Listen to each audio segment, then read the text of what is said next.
voices and teacher voices because we're not sure, otherwise you're going to be able to hear. My name is Denise Salt. I'm one of the co-presidents for Shawnee Mission Area Council. Jim Balcom, Jim is my cohort in crime, and we're going to try over the next year to keep Shawnee Mission PTAs in good standing with all of you guys. We want to welcome you here tonight. This is exciting. When was the last time you remember in Shawnee Mission we had this many people who were interested in being a part of the action? Seriously? Is that not great? I've been in this district a long time. My oldest is 38. I don't remember this kind of interest in a long time. So we're so glad you're here. A little bit about the process. Board members are elected to 4-year terms in odd number years. 2 candidates from the ones in the West area and the at-large area will advance to the November elections. We will be having forums again, closer to that, for the 2 candidates from each area. But in August 1st, you guys are going to be choosing 2 candidates to move forward. Tonight, we have the at-large candidates, and those will be chosen from the entire district. So even if you are west, north, south, east, northwest, these will be potentially your candidates that we have here with us tonight. We are so blessed to have the amazing Mr. Kyle Palmer from KCUR. He has done this for us in the past. He's a pro. I'm an amateur, so we're going to get together to make this happen.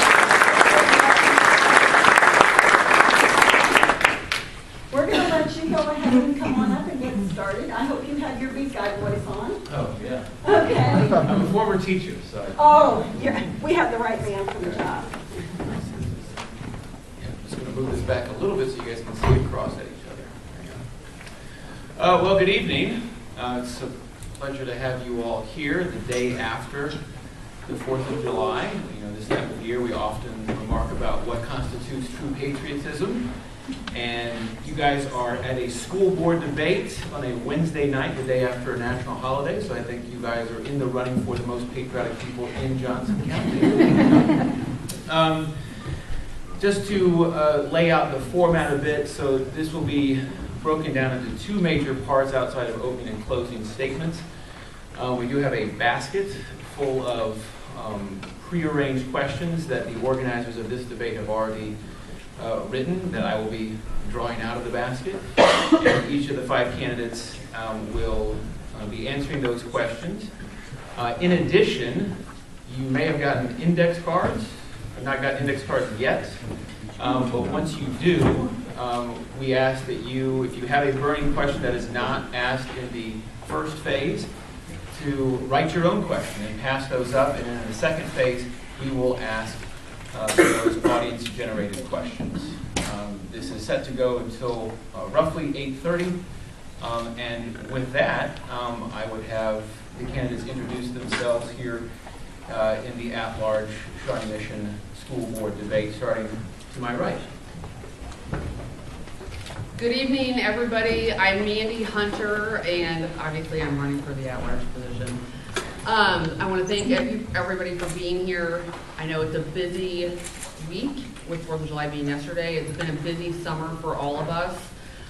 Thank you to the Shawnee Mission Area Council, PTA, for hosting this event. Currently, there are no members of our Board of Education that have children in school. It is time to make a change. Krista McCollum.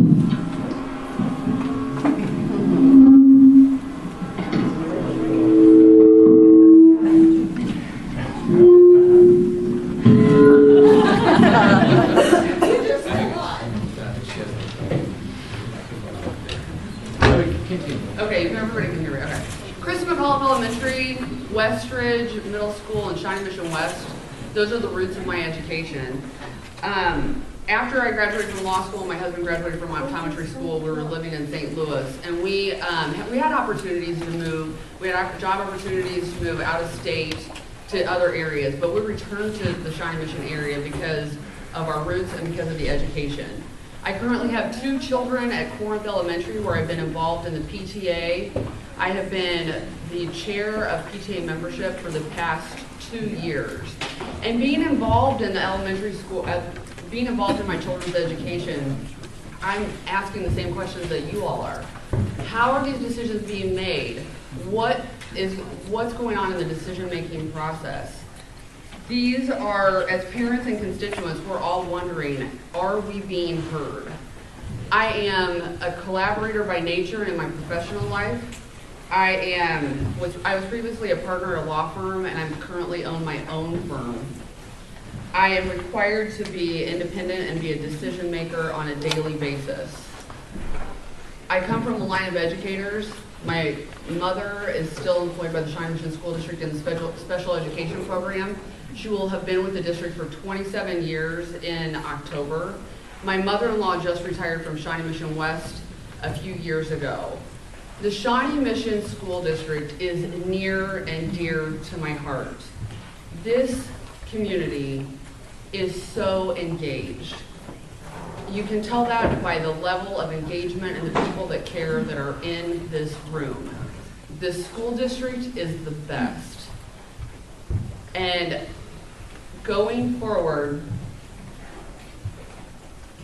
our level of engagement is second to none. With this level of engagement, we can make positive progress going forward. I thank you for being here again, and I look forward to the rest of this evening and to our time for the next few weeks leading up to the primary. Check mic 1, 2. Oh, sorry. Sorry, this was not arranged. I'm sorry, Tom. Oh, I think it was. Not really. I'd like to thank all of you for being here tonight. I do currently serve on the Shawnee Mission School Board in the at-large position and have done so for approximately 20 years. Prior to that, though, I also served on the advisory board. I've been a PTA member at elementary, middle school, and high school. My children attended Blue Jacket, Hopper Grove, Mission Valley, and Shawnee Mission North. As I say, I was at Blue Jacket for 18 years and then Mission Valley and North in all positions, and also served on Shawnee Mission Area Council.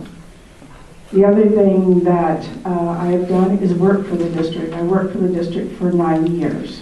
When I became a board member, I could not work for the district anymore, but what it did provide me was the opportunity to work with the employees and the people that staff our classrooms, who are administrators, also our parents and our students. I worked in special ed with ABD, or autistic behavior disorder. I've worked in the admin building for HR. I worked in our computer center, our technology center at the help desk. Here we put about 10,000 computers in. At that time, they had bars on our windows so we wouldn't necessarily jump out before the task was complete. I say that in jest. It was really a true learning experience. And then I had the experience of being the secretary at Rising Star its 2nd through 6th year, when we were the largest elementary in the state of Kansas, and that was 864 children. So I know many of you talk about the size of schools, but I can tell you I have been there and done that. You do start lunch a little bit early and you end it a little bit late, but everybody had a great time and the children all had the best education possible. I know that there are questions from many of you, and whatever questions you pose tonight, I just ask that you think about if you're asking a question about an individual student or an individual person who is on staff. By FERPA, which is federal law, we cannot mention any names and situations along that line because we can be sued, and also it's against the federal law.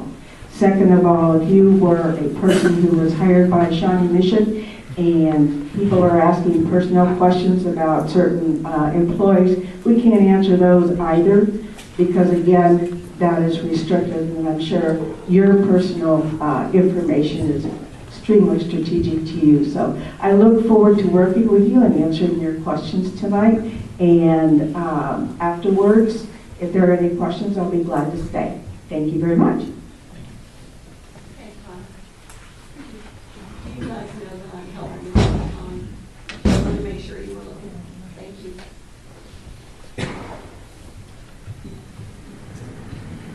Hi, my name is Heather Ousley, and I've been a public education advocate in the district for the last 5 or 6 years.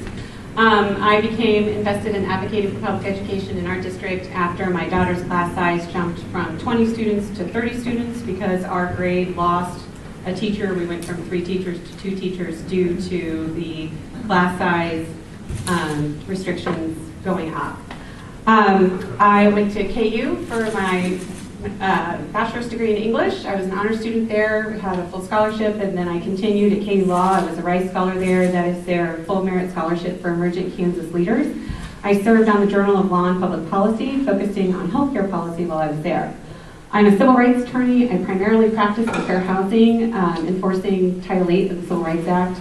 And in my public education advocacy, I've been recognized both by BATS, which is a teacher education advocacy organization. I've received 3 recognitions from them in 2015, 2016, and again in 2017 this year.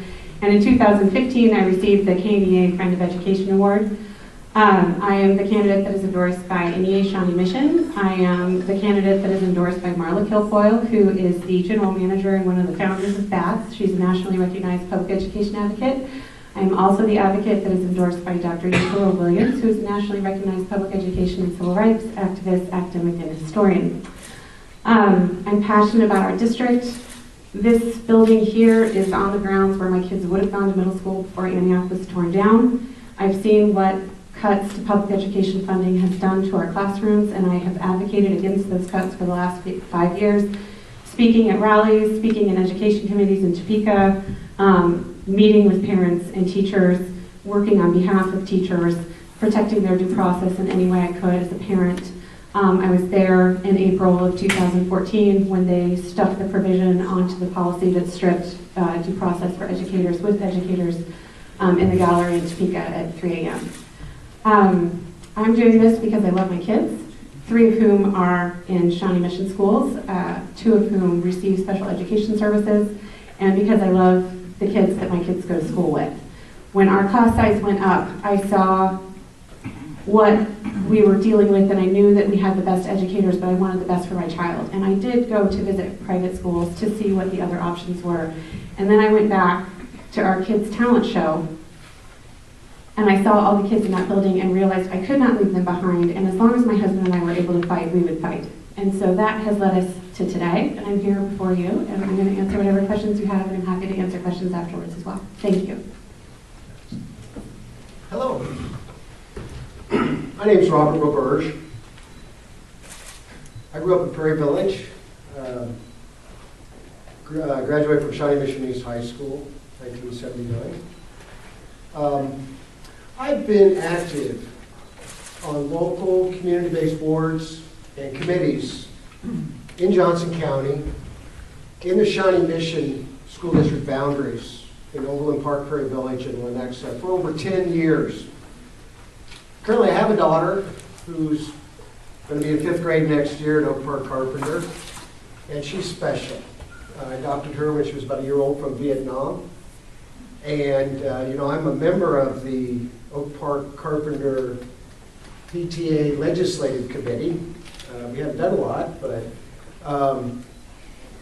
I just finished my master's degree in public administration with a concentration in criminal justice and security.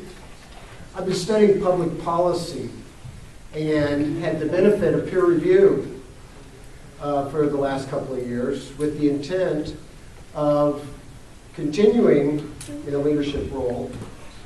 This is probably the most challenging and potentially rewarding. I have a bachelor's in professional studies with a concentration in interpersonal communications, political science, and business administration from Rutgers University. I'm an advocate of open communication. I'm a licensed insurance agent in Kansas, have been for a while. I think I'm probably the only candidate that really doesn't have an agenda. And I see this as a unique opportunity to bring together the 5 different areas as sort of a at-large candidate to see what they want, to find out what's best. And then more importantly, the students that are affected by what we call the titles. Civil Rights Act of 1964, I've studied it. I'm the only attorney, I think, I don't know if you're an attorney. Well, I'm not an attorney, but I've studied law and privacy and the Civil Rights Act of 1964 and all the titles. And I don't have a solution, but I want to empower people, the families, the 55,000 families according to BLS. They're the census people that live in the Shawnee Mission District. We have about 27,000 students. And, you know, this is a midterm primary school board election. The last time we had one for at-large, 100 people voted. And so I hope with all the things that are happening and with all of these great candidates here, that everyone will encourage everyone they know to vote. Thank you. Good evening. I'm Fabian Shepard, and I thank you all for attending this evening. This ought to be interesting for me because I just recognize the fact that I'm up against 3 attorneys. If this was a car accident, I'd be heading for the hills. I don't have a Juris Doctorate. I don't have quite as impressive a resume as I've heard, and I think each individual up here is uniquely qualified. What I do have is 4 students in the school district. Got 4 beautiful daughters that I love very much. I also love the kids that play in my backyard who are their friends and their parents who have broken bread in my home. I also believe that this school district can always be improved. It once was the standard bearer, not just for Kansas, but for the entire nation. And I think we can get back there. We hear a lot of criticisms about the district. People move out to Blue Valley. Better schools, they say. I say we got better people. And that's why I'm doing this. Tell you what, I've started attending board meetings, not super involved with the PTA. I've attended PTA meetings. Part of the reason I don't get to do as much of that stuff is because my wife stays home with our 6 children, and I'm generally working. I think it's about time we do see a change. I like what Mandi said. We've got members of the Board of Education that have been there 30 plus years. I was in high school 30 years ago. We got members of the Board of Education that are politically connected. We got candidates that are politically connected, right? I'm not. Got a household that depends on income from our tax dollars. Got a candidate who's got a spouse in the legislature. Got a candidate who's got a father on city council. Got a candidate who's in the legislature and on the school board, and a husband who's a city council member. And I'm just the other guy. I'm that regular guy that got kind of fed up with some of the stuff he's seen on the news, some of the stuff he's been hearing. There's some people that believe in my effort. One of them is Dr. Donald Bogart, former assistant superintendent of schools right here in Shawnee Mission. He's written a beautiful letter of endorsement for me, and I'm grateful for that. In fact, the treasurer of my campaign is a former superintendent of schools of Turner Unified District 512. I'm pretty happy about that.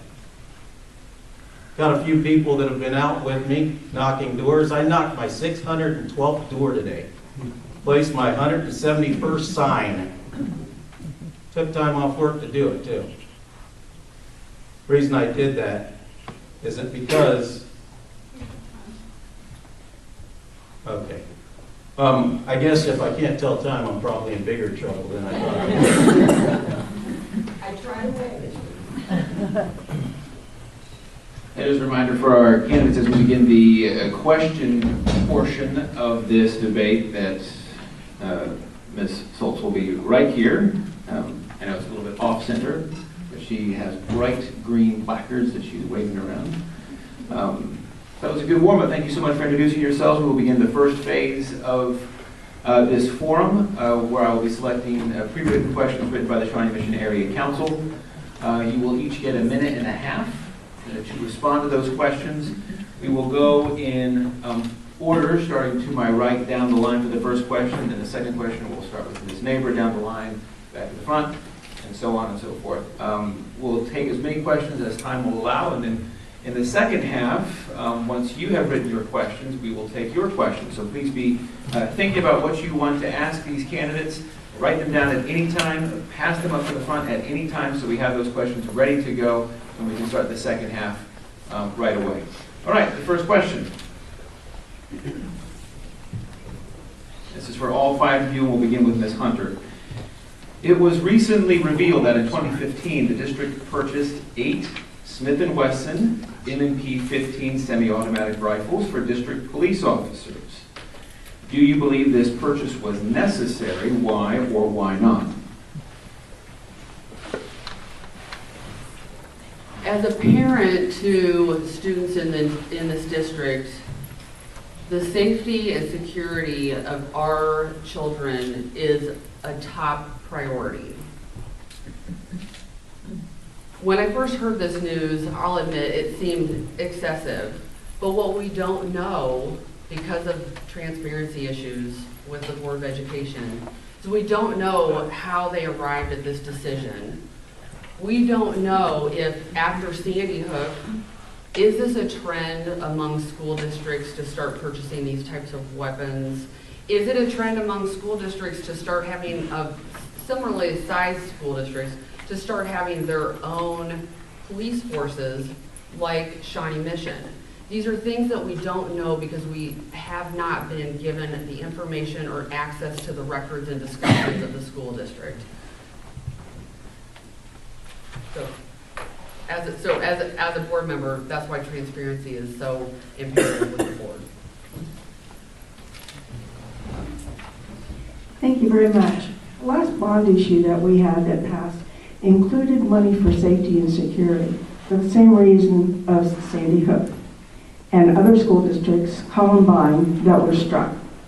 What parents asked for and what communities asked for was safety and security. We have used a lot of that money to create pinch points. If you have been in all of our schools recently, those doors, you have to be buzzed in, people are to know who you are, and there's a glass separation between you and the school. That's a safety issue. The guns themselves were the thinking of Dr. Gene Johnson, who was our superintendent previously.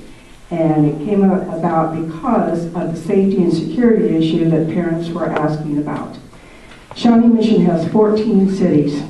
No other school district has 14 cities. Many school districts have one city set of police officers. They carry these guns in the back of their car. When we designed and when we had to create our own security department, that was in response to the number of cities we have and how hard it is to hire policemen if we don't have access. I believe that we did do the right thing. This was decided upon within the security division. It was not decided upon. It was not decided upon based on the board.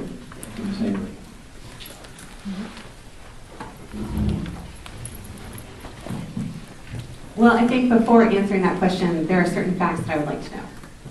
I would like to know what the difference in response time from the local police forces versus a school resource officer and how quickly a police officer can get to the school versus a school resource officer. We don't have resource officers at every school, so they're traveling from one school to another in response just as an officer in the area would be responding.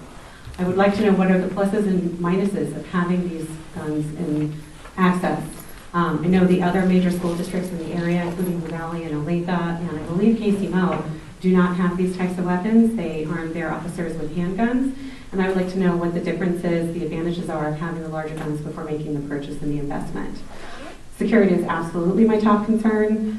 I wept at my desk when my colleague came in to tell me that the shooting had occurred at Sandy Hook.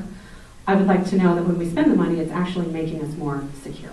So I don't have access to that information. I don't have access to what the decision-making process was with regards to how the benefits of this outweigh whatever the costs were associated with it. So I don't believe I can give you a full answer. But thank you.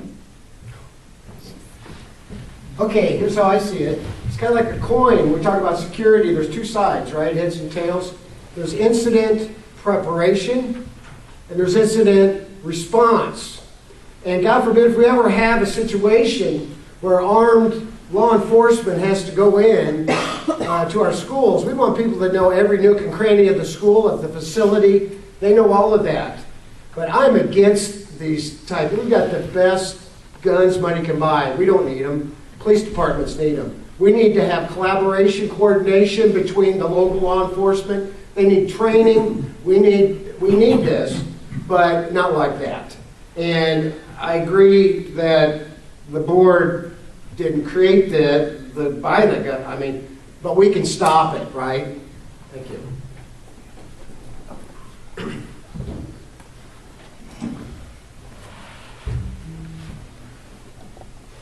This issue is paramount for me because I've got 4 children in the district. And like Heather said, I think my heart sunk pretty deeply. I think I've become a lot different having my youngest daughter and looking at her, especially having kids later in life. I'm 52 with a 3-year-old. But even news stories, when I hear about a child that's sick, sometimes, my eyes well up. What I can tell you is this. It's not like we gave these firearms to monkeys, all right? These are trained law enforcement officers. They're employed by the school district, but they're certified by the state of Kansas as law enforcement officers. There are law enforcement officers in some of the schools. Like Cindy said, we're dealing with 14 municipalities. We're not Olathe. And I got to tell you, I feel fairly comfortable that if somebody managed to access one of our facilities with odious intent, that those officers would be capable of eliminating the threat. And Chief Douglas has been in law enforcement a long time. And sure, people are going to have questions. I trust Chief Douglas in a decision like that. And as far as those type of long guns, the effectiveness and the aim, when a guy's outside of 50 feet with a pistol, I'd rather have a rifle.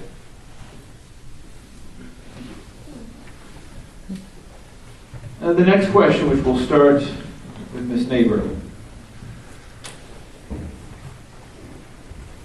What should the decision-making process be when making tough choices when working with finite resources? How does one choose which programs to add, continue, or cut?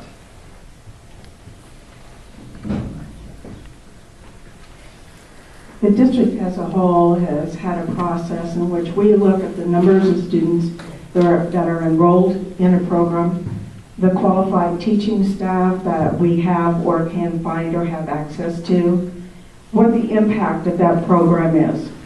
Never is it an easy discussion because as programs go away, there may be 2 or 3 people left that want to go on to the next level. And we try to provide that opportunity, but there's always going to be somebody. What we have to look at is, are we using our funds wisely? What is the enrollment? What are our students gaining when they go out in the world? And a team of administrators and experts look at all of that and weigh the issues before programs are brought on board or before programs are changed and not there anymore. So that's the process.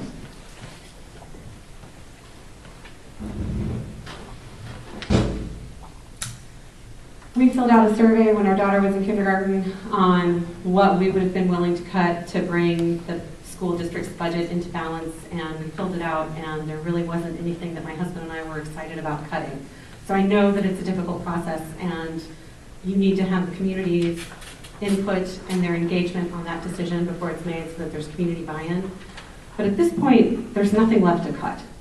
And at some point, we have to stand up and say, we've had enough, and we're not going to do this, and this is on us as a whole to advocate at the state level to say, enough is enough, let's fix it. And while there's been progress that's been made, there's still progress to be made. And I think we need to have strong voices on the board that are willing to speak out and say, we're tired of balancing budgets on the back of our kids, and the grown-ups in the room have to take responsibility and fix it. Thanks.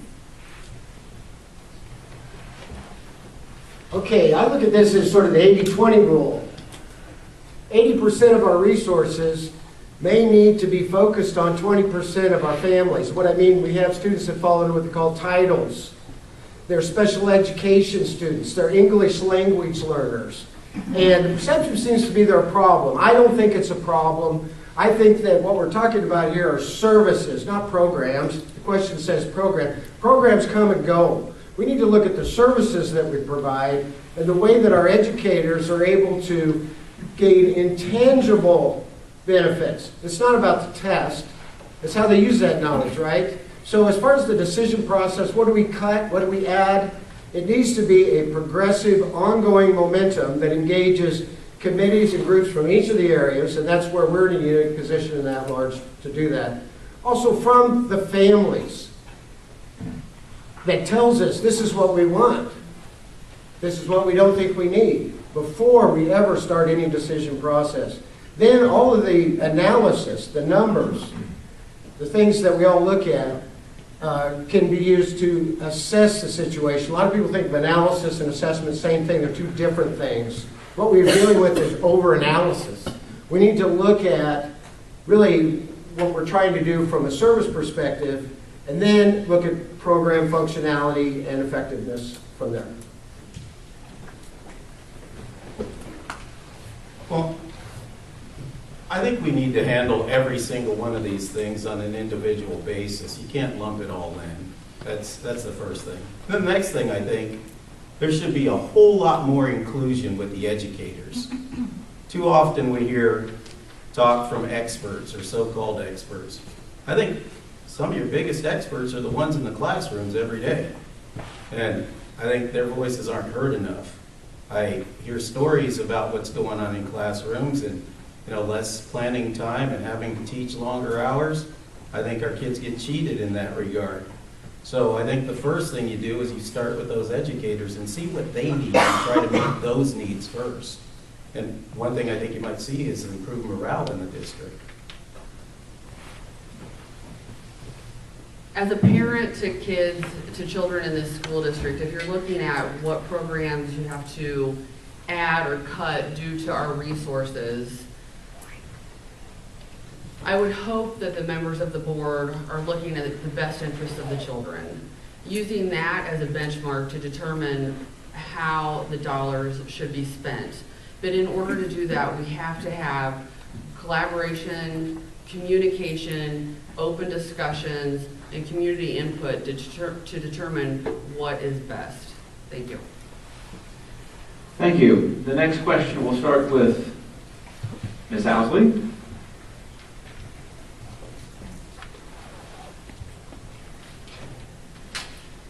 There have been concerns this year over the transparency of the school board's decision-making process and use of the consent agenda. Please discuss what changes, if any, you would like to see the school board make to be more transparent.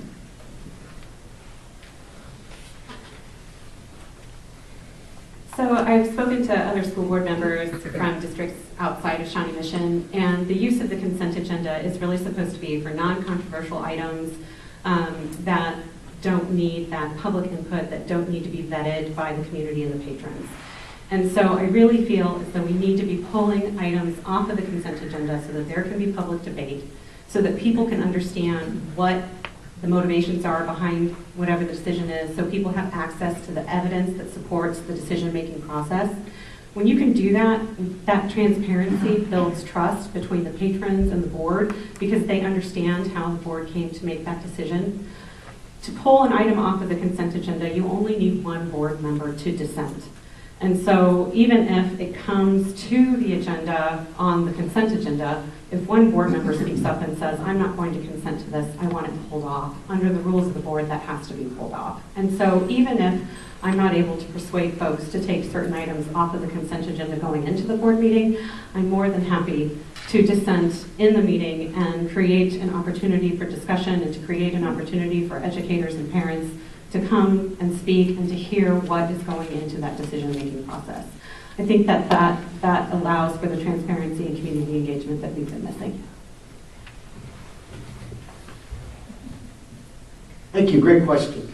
You know, there's two different things here in this question. We talked about consent agenda, and anytime anything's on the agenda in an open school board meeting, there's an opportunity to vote.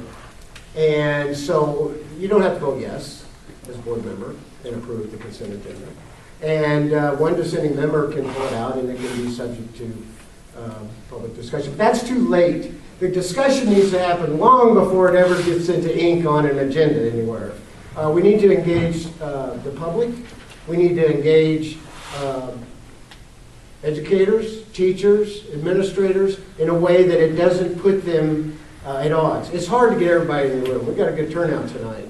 But we need to use social media, electronic media in a controlled way to endorse and to provide momentum for public engagement in a way that people can confidentially express their opinions, good, bad, or ugly, and give feedback to stakeholders before we ever put together a proposal or any kind of a policy. But consent agendas generally don't fall into that same dimension. They're sort of the redundant business that comes up every year, renewing things, but all of those deserve to have thought. Because what happens is if we glaze over the little details, things get missed. And I'm someone that's a very deep thinker, read a lot, and can read, will read everything to make sure it's appropriate.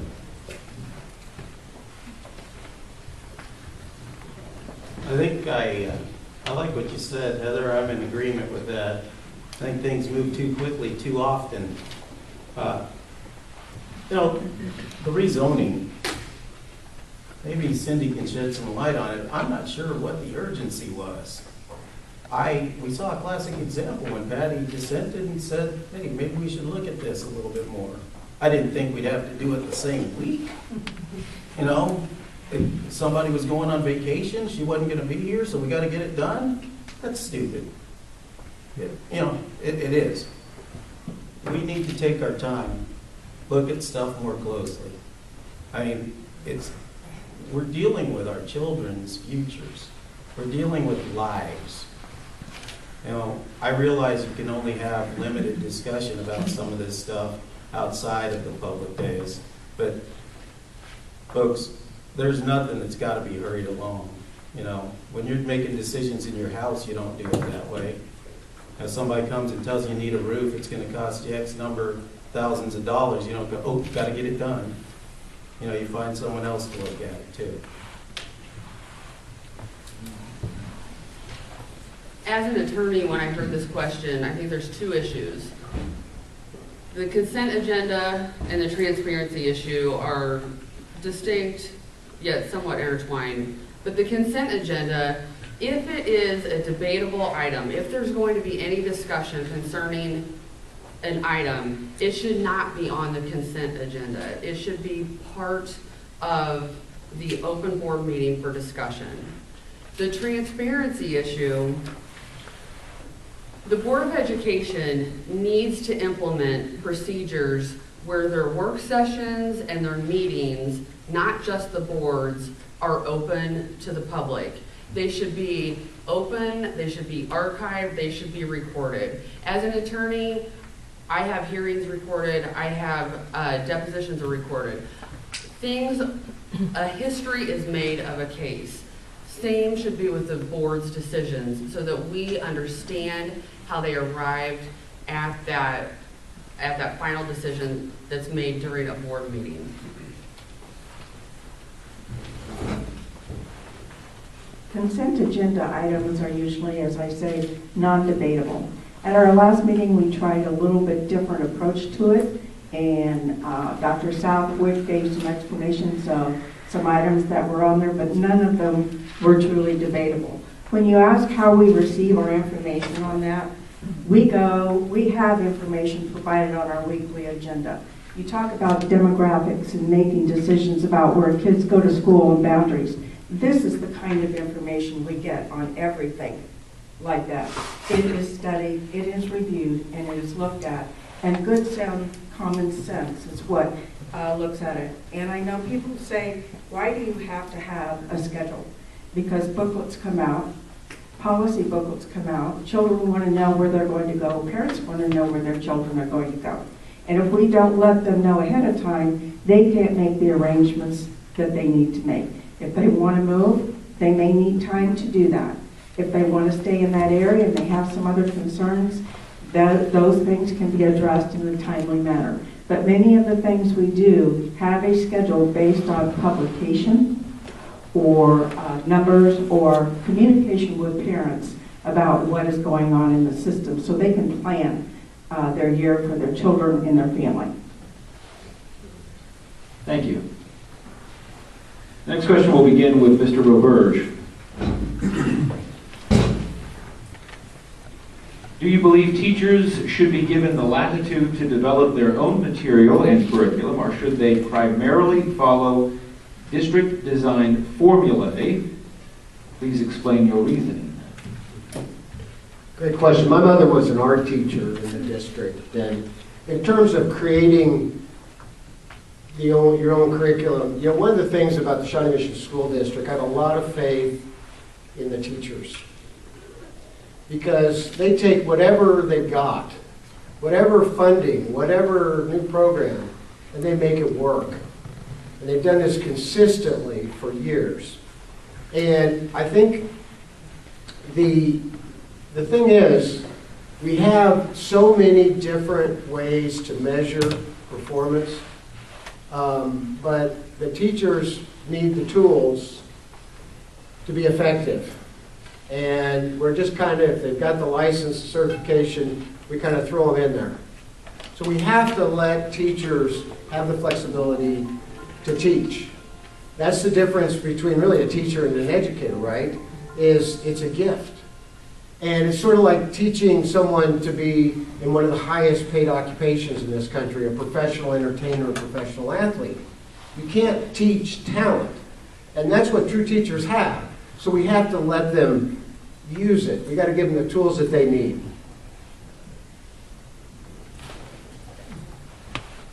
Do I believe they should be given the latitude to develop their own curriculum? I'd say all curriculum that's developed needs to be studied. I mean, you can't just let someone go in there and do what they want to do. I can't do that at work. Can any of you? I mean, you got a job to do. Someone's got to be in charge. There's accountability. However, that doesn't mean we should handcuff teachers, right? We've got teachers that are capable of bringing something different to the table. I still have relationships with teachers that taught me many years ago, because teachers don't just give instruction in the classroom. Teachers also give life instruction. Now, I have a teacher that lives right next door to me, and boards set policy. Boards can set all the policy they want. But you know what policy doesn't account for? Policy doesn't account for things like abuse in the home. Policy doesn't account for poverty. And teachers need to have latitude when they're dealing with unique situations in the classroom. Not every student's the same. Sometimes they have to reach out to a student, put an arm around a student, be a second parent, maybe be the only adult role model in that child's life. So yeah, I think teachers should be given a lot of latitude. As a daughter and daughter-in-law of educators and a parent of children who have had excellent teachers in this district, I respect the education and the experience that our teachers bring to the classroom. And I also understand that curriculums are in place to provide benchmarks for our teachers. As a parent of two very different learners, as some of you may relate to, I respect and value a teacher to be able to adapt their way of teaching to meet that curriculum. And so I respect them for being able to do that and encourage that. Thank you.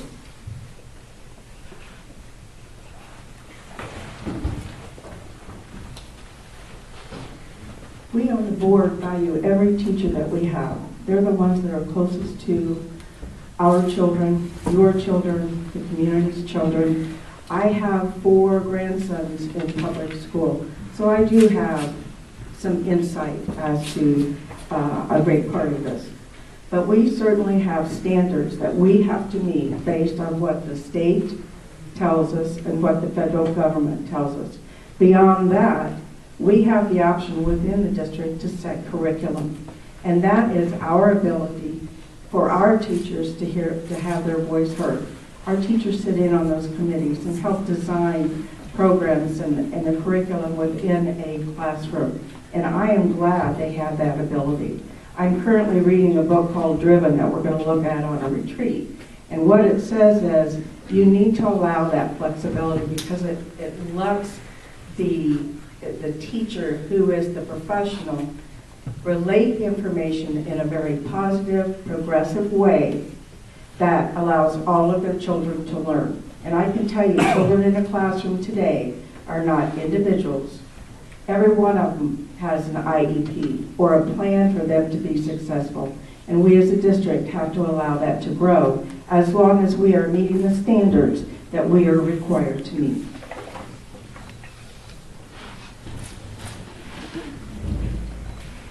So the benefits of having the same curriculum is that all of the kids in the district, no matter what school they're at, no matter how much money their PTA can raise, each of those kids has the opportunity to the same information as their peers. And we really need to make sure that nobody is left behind and nobody is getting treated in a manner that because of their context or because of their situation, they don't have access to certain perks that maybe wealthier schools might have through the benefit of their PTA. However, that being said, each classroom is its own environment, each classroom is its own culture based on the personalities of the little people that are in there, and I do trust the educators that are leading that classroom to know when there might be an opportunity to do something better or do something differently so that the kids in that room benefit more, and I believe that that's important to have that flexibility and to trust the educators to do that. Thank you. This next question will start with Mr. Shepard. Earlier this year, there was a controversy regarding teachers' choice to wear safety pins. Please describe whether you believe the district, in your opinion, handled this matter correctly and why or why not. As I recall, the safety pins were to alert the teacher, alert the students that that teacher's classroom or that teacher was a safe place, safe person, right? Is that what it was? Cindy, can you help me with that? I'm not even sure why we're talking about it. Every teacher should be a safe teacher. Every place in the school should be a safe place. Now, as far as district employees following the rules within the district, I talked about that before. You know, I go to work every day, and somebody tells me what to do or what I can't do. You know, right now I don't have a boss in front of me, but there is an organizational chart. And if somebody up in that organizational chart says, don't do this, guess what I'm not going to do? That's just the way it works. That's structure in society. I mean, there is a certain protocol to be followed. Now, I understand that people are passionate when things happen. And you can do things outside of the school. But, I mean, the lesson that you teach the children is supposed to be that we follow the rules of society. Certain rules are there for protective reasons. And I think that thing just got way blown out of proportion. So I come at this from the perspective of an attorney, and to the extent that the safety pin is considered speech, both teachers and students have a right to free speech until it's determined that it's disruptive. And in this case, based on the information that I had and the information that was presented, I didn't see that it was disruptive. But I do respect the fact that teachers and students have a right to free speech.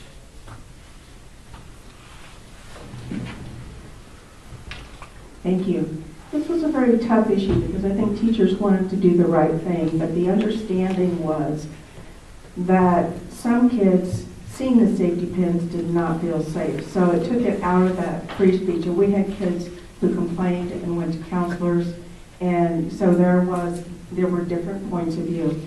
But the true issue came down to the letter that was written to all NEA staff and staff in Shawnee Mission. That letter was written by NEA leadership. It cleared their regional director. It was put out by NEA. They wrote everything and we put it in just as they had written it. Now, could that information have been shared differently? Possibly. Maybe a better part on the board's part, but also on the NEA leadership part. So there's great division over this particular, but it did lead to people having a feeling of, am I safe or am I not safe?